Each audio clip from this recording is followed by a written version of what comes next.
And it's great to see so many poets here. I've been asked to point out it's not because they're afraid that if they didn't turn up, Gerry would be talking about them.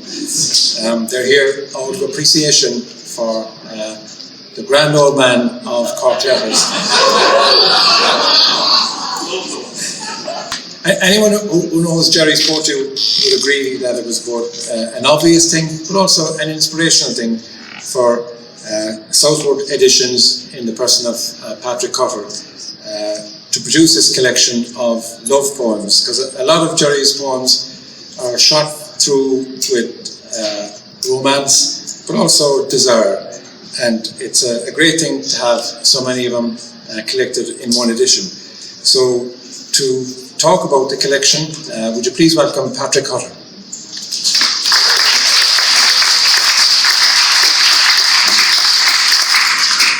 Before we get distracted by all the excitement, first what I'd like to do is thank the library and the staff for making the library such a welcoming place for writers and readers. It's been that way for a long time now, thanks to Ronayne and the staff he's gathered around in the last few years. There's a striking difference, really, in the relationship between writers and the library, pre-Liam and post-Liam. I just, they've pulled out the stops tonight with the wine and the food reception. We really appreciate it.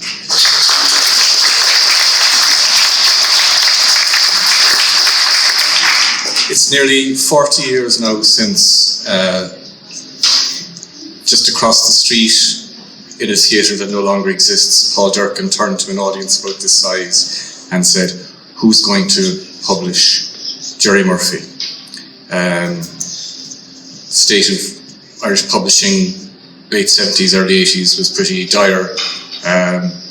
It has its shortcomings still, but there's been huge steps made quantitatively and qualitatively in Irish poetry publishing since the late 70s, early 80s. The person who answered that question was Mick Hannigan, who decided to publish Gerry Murphy's first collection, Small Fat Boy Walking Backwards. And Gerry Murphy has always been an exponent of the belief that there's no such thing as bad publicity. So after his first book was published, Gerry's first action was to make sure it was banned from as many bookshops in Cork as it possibly could be, and then to go and inform the newspapers of the fact. So he had it banned from Veritas on the basis of blasphemy, and he had it banned from Eason's on the basis of sexual licentiousness, and he had Gregory O'Donoghue's father, Robert O'Donoghue, the poet himself, was arts editor in Examiner at the time, so he dispatched a junior reporter to Eason's to find out why they weren't stocking Gerry Murphy's book, and the poor shop assistant, or bookshop assistant, who was put on the spot, all she could say was, "Well, while I'm not very poetical, I do prefer poems that rhyme."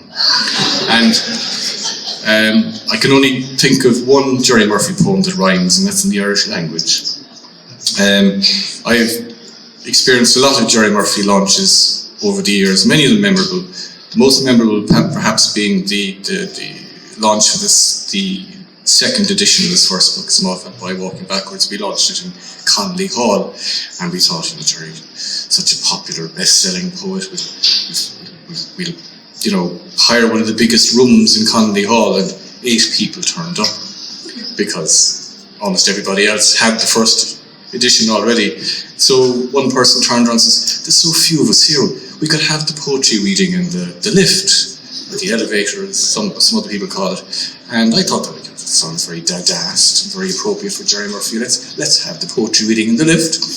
So we all clambered into the lift, and then somebody said, "Wouldn't it be fun now if the lift was going up and down as the poetry reading was happening?" So we pressed the button to go up to the heights of Connolly Hall, and we got past the second floor, and we were almost to reach the third floor when the lift of its own accord started slipping back down. We got stuck between floors, and the poor porter in Connolly Hall was extremely irate, wanted to know what our plan was, thought this was our intention all the time to get stuck in the lift, and after about an hour we were left out. It seemed like an hour anyway, because Gerry had run out of poems by that stage. And as we came out, the porter turned to me and says, "You'll never get another rum in Conley Hall again." And he's right, I never did. It's all Gerry Murphy's fault. So, Gerry's Murk is noted for its humour, its eros, its political sensibility, and very often all those elements coalesce in a single poem. So enough from me, but welcome Gerry Murphy up to this.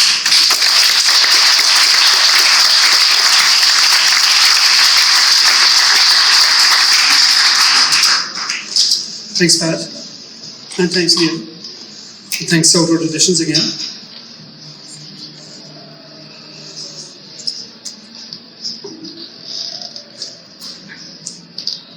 Don't do anything yet. Jesus, Pat, relax. This is based on a 15th century Irish poem. I've taken some liberties with it. It's called On Her Hair. Her dark, intricate curls would put Absalom's luxurious but lethal hair to shame. In your dusty tresses, a flock of parrots could nest unnoticed with a flock of nightingales. Your perfumed ringlets invite the bemused poet to lose himself and find himself, then lose himself again. I could remain entangled in your black, glossy locks till time and my own sorry end.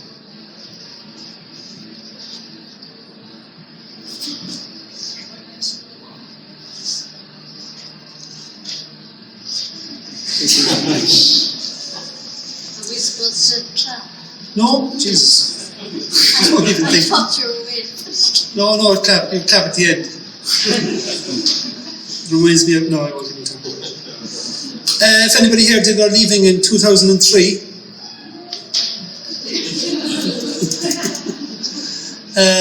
this poem was on the past paper. Actually, I was told I had a poem, the leaving cert. I was very pleased, so I rang Tom McCarthy. And I said, I had a poem, leaving cert today. And he said, honours are past.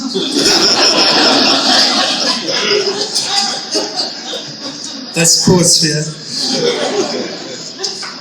Rush hour. I know the pedestrian light is in your favour and you must go and go now, but I want to linger just a little longer in your embrace at the corner of Washington Street and South Main Street.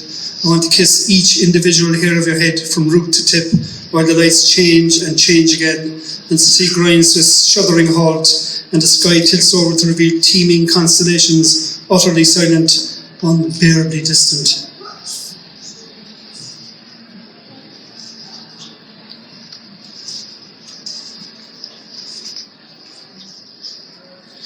This is called Kissing Maura O'Keeffe, but there's a couple of other muses spread throughout it, shall we say.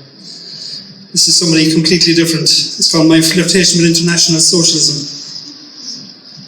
On Douglas Street, an aromatic beef bourguignon is simmering over a low flame as we walk to the off-licence to choose a sacrificial red. Near Parliament Bridge, in a sudden fit of passion, or simply overcome with hunger, you kissed the back of my right hand 3 times in rapid succession, taking me totally and delightedly unawares. That moment of mutual, wide-eyed affection remains undiminished through all the elaborate spins we have subsequently applied to our brief affair.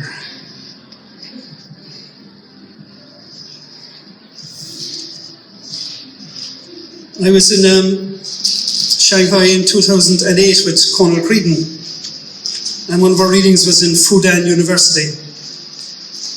And Conal had read first, and it was a fairly large, maybe 650 students in one of the theatres. And I went up, and it was, you forget sometimes where you are. And he decided to read this, and it was only after I read it I said, Jesus. It's called A Note on the Demise of Communism.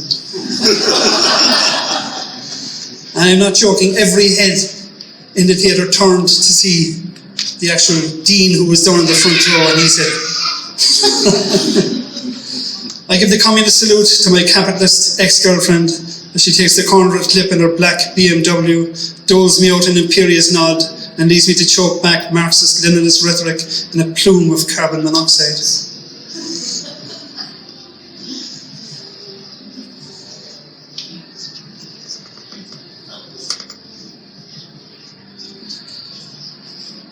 Muse. I am writing naked at the kitchen table when you steal in from the shower and stand on tiptoe at my shoulder. A few drops from your dripping hair splash onto the lamplit page, blurring the words I am deploying in your honour. With an abrupt kiss, you slip into the bedroom, your seal of approval still tingling from the nape of my neck down into the small of my back as I turn the dampened page and begin again.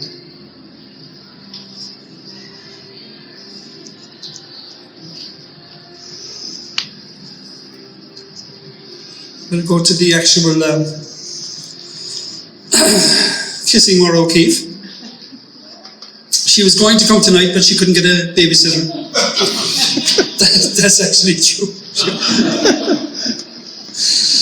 Kissing Maura O'Keeffe. You know Thursdays and me, warp 9 through the Gamma Quadrant to flush dead pigeons from the shuttle bay. A slow swing around the Ryan to collect my 29 senses. Early morning banter with the milkman, the paper boy, the postperson, Farsid, Zwingli, Vabelsap. Beam down to the Uptown Grill, suck on burger, chips, beans, sausages, mushrooms and onions, till full fat face was that rare shaft of sunlight glinting off a wing mirror. Dream of holding Mary Mahoney, squeezing Niamh Connolly, kissing Maura O'Keeffe, somewhere over the rainbow, my bollocks. The big issues. It's still on sale, I think, the big issues. Yeah? Yeah, that's right. The big issues. Words come true that you are working your ass off. There's one as lovely in the teeming seraglio of a Turkish soccer player, I'll eat my fez. If there are breasts more shapely within the vests of Mau's fearless militia women, I'll swallow my little red book.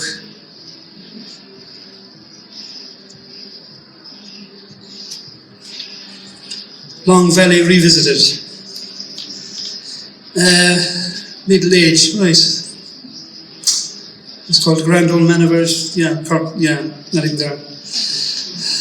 What's middle age again? Is it 40 to 60 or have I gone out of it?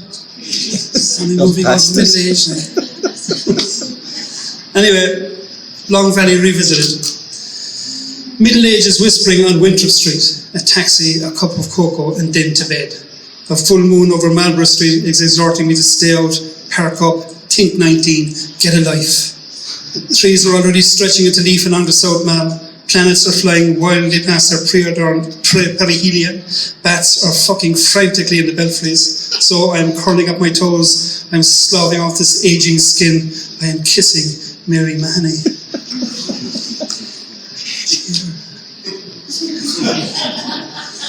Is her solicitor here?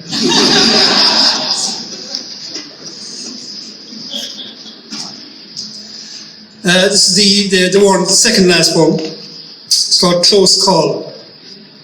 I don't know what you were thinking, actually I do.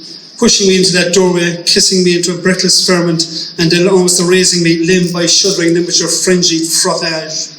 We were on our way to the railway station, you to meet your boyfriend from the late train, I to break off long before and make my way home without a hint of affection. Perhaps his train was early, or more likely we had been kissing too long and too well, because when we emerged flushed, mussed up and panting from that feral mall, he was all but upon us. I strode on, dishevelled, was purposeful towards the station. You drew me into your still trembling arms. That was close. Somebody else again, of course. And I'm going to finish with something from my next book, which is coming sometime in February next year. This is a full collection. It's called On the Bedside Locker, and it's after a poem by Milosz. A couple of photographs of past lovers and a handful of poems in the runners, without which I would have been a philosopher like everyone else. Thank you.